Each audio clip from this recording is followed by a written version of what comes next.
భర్త ఫేస్బుక్ లాంటోడు, ఎప్పుడూ కొత్త ఫ్రెండ్ రిక్వెస్ట్ల కోసం కాచు కూర్చుంటాడు.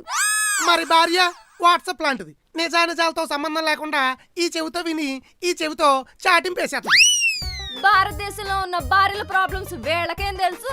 కోడలుగా ఉన్నప్పుడు అత్త నచ్చదు, అత్తయ్యాక కోడలు నచ్చదు.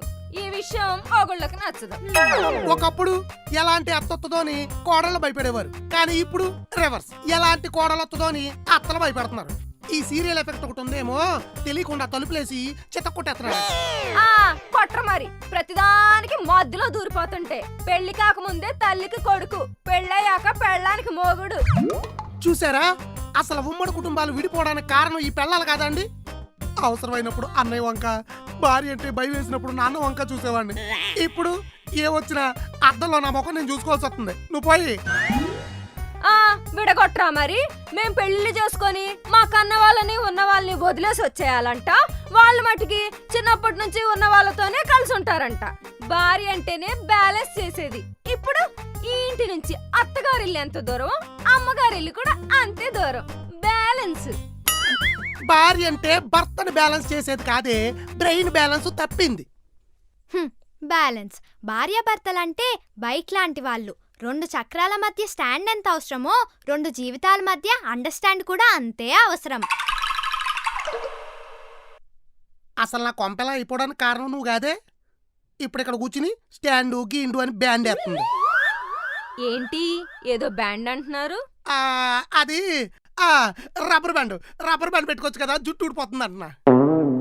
ఆ అమ్మాయి గారి మీదే కాదు, ఆ అమ్మాయి గారి జుట్టు మీద కూడా ఎంత ప్రేమో అయ్యగారికి. ఉండదంటే ఆయా. నువ్వేంటి ఫ్లోలో ఆయా అనేస్తున్నావు? సిరిమల్లి నీకే క్యారెక్టర్ ఇచ్చింది? ఆయా. మరి ఆయా అనుకుండా అక్క అని పిలిస్తే సిరిమల్లి విషయం ఎలా తెలుస్తుంది? కరెస్టే. ఇంతకీ ఏ ప్లాన్ వేసావు? ఈరోజు ఏంటి? వినాయక చవితి. ఈ కథకి కన్క్లూజన్ ఆ వినాయకుడే ఇస్తాడు. వర్కౌట్ అవుతుందా? అవ్వదు, చేస్తా. వెయిట్. అయ్యగారు. అయ్యగారంటే అసహ్యంగా. అంజిగాడిని బయటికి పంపించి నాకు కావాల్సినవి తెప్పించారనుకోండి, సాయంత్రం పూజలో నాకు చాలా పనుంది. పూజలో పని ఉందంటది, ఏదో ప్లాన్ వేసినట్టుంది. చెప్తా. ఆయా, ఏ నువ్వు నన్ను అయ్యగారు అనుకోలేదా? ఆయా, ఇప్పుడు మనం ఉన్న పరిస్థితుల్లో శబ్దం రాకుండా దీపావళి, నీళ్లు లేకుండా హోలీ, డీజే లేకుండా పెళ్లి, బయటికి వెళ్లకుండా వినాయక చవితి చేసుకోవాలి. ఏం చేస్తున్నావు? నోట్ చేసుకుంటున్నా డాడీ. మళ్ళీ మమ్మీ వచ్చాక ఇదంతా చెప్పాలిగా. మరి ఇంట్లో పూజ ఎలా చేయాలి అయ్యగారు? పూజ ఓ పని చేయి, సౌజీకి మైదా పిండితో తొండం చేసి 9 రోజులు పూజ చేసే. నీకు కూడా 9 రోజులు రకరకాల ఐటమ్స్ ఫుల్గా కుమ్మే. నాకు ఓకే. ఏంటి ఓకే? 9వ రోజు తీసుకెళ్లి హుస్సేన్ సాగర్ లో నిమజ్జనం చేసేయమంటాడు. అది కూడా ఓకేనా? Not okay. నువ్వు మాత్రం ఈ రోజు అస్సలు బయటికి వెళ్ళక. నాకేమైంది అయ్యగారు బయటికి వెళ్ళకపోవటానికి? అంటే వినాయక చవితి రోజు చందమామని చూస్తే నీలాప నిందలు వస్తాయంట కదా, అనవసరంగా నిన్ను చూసి బయట వాళ్ళకి ఎందుకు చెప్పు కష్టాలు.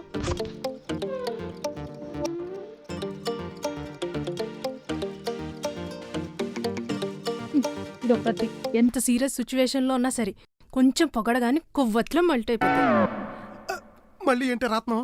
మమ్మీ కూడా చందమామలా ఉంటుంది కదా డాడీ. మమ్మీ కూడా బయటికి వెళ్ళకూడదు కదా, అదే రాస్తున్నా. ఇదొకటి నోట్బుక్ అంటే అన్ని నోట్ చేసేసుకోవడం అనుకుంటుంది. చందమామంట అయ్యగారికి అర్జెంటుగా కాఫీ తీసుకురావాలి.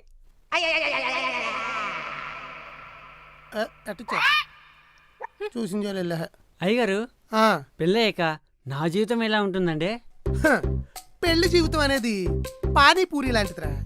సుఖంగా హాయిగా సాగిపోయే జీవితానికి పెళ్లి అనే బొక్కటేసుకుని, సంసారం అనే మసాలా నీళ్ళేసేసుకుని, దాంట్లో ఈర్ష్య ద్వేషం అనే కూర ఉల్లిపాయ ముక్కలేసేసుకుని, దాన్ని హ్యాండిల్ చేయడం చేతకాక సగం మీదేసేసుకుని, బలవంతంగా నోట్లో కుక్కేసుకుని, ఆ మంటను అలా మింగేసుకుని, నశాలానికంటే ఆ మంటకి కళ్ళల్లో నీళ్ళెట్టేసుకుని, మన అవస్థ చూస్తున్న వాళ్ళ వైపు కోపంగా ఓ లుక్కేసుకుని, కారుతున్న మూతి ముక్కు తుడుచుకుని, తిన్న ఒక పానీపూరితో సరిపెట్టుకోకుండా ఇంకో పానీపూరి కోసం ఆశగా ఎదురు చూసే దౌర్భాగ్యపు బ్రతుకైపోతుందిరా మిగిలిన జీవితం.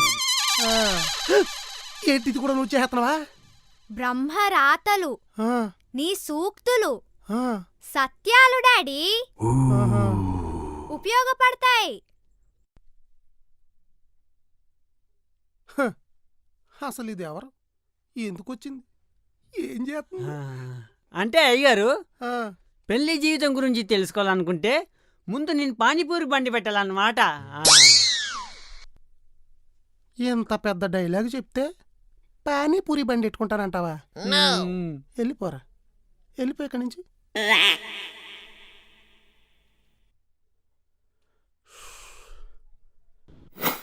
వీలైనంత వరకు అందరూ ఎప్పుడూ సంతోషంగా ఉండండి.